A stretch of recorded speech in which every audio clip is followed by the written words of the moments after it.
Dili lang usapan unom ka mga bulawang medalya na uli sa nagpari sa dance sports nga representante sa Sivira Region 7 ato sa Palarong Pambansa 2023 nga gipahigayon dito sa Kauluhan.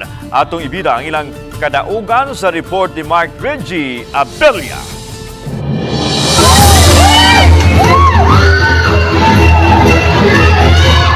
Bound ang disiplina og dakong pangandoy nga makahatag og garbo og pasidungog di lang sa Sugbo apan tibok Central Visayas mihakot og mga bulawang medalya ang mga Sugboanong dance sport team ubos sa kategorya nga single dance natin atol sa Palarong Pambansa 2023. Puros gold medal ang ilang nakuha sa single dance samba, single dance cha-cha, single dance rumba, single dance paso doble, single dance jive o grade A. Sila si Francis Dave Sumbal 17 anyos ug ang iyang pares nga si Mitch Lonnie Dinawnao 16 anyos puros mga tinunan sa University of Cebu og proud product o miyembro sa Cebu City Dance Sports. Mapasalamaton sila sa mga taong misuporta kanila, ilabi na silang coach nga si Karim Datig. Among gihalad among kadaugan sa among mga supporters, sa among sponsors, sa among coach, sa among teachers, sa among family, ug sa among uban kailangan ni support na mo, sa mga ni chair na mo, sa mga officials sa Region 7, sa mga staff sa Region 7, ug ni Mayor Mike Rama, ug sa pinakalas ni Senior Santo Niño.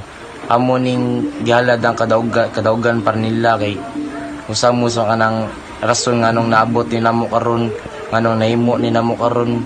Salamat kayo ninyo jud. Pag sinabtanay o pagsalig sa usag-usa ang nahimong yawin nilang duha aron maangkon ang spotlight sa dance floor.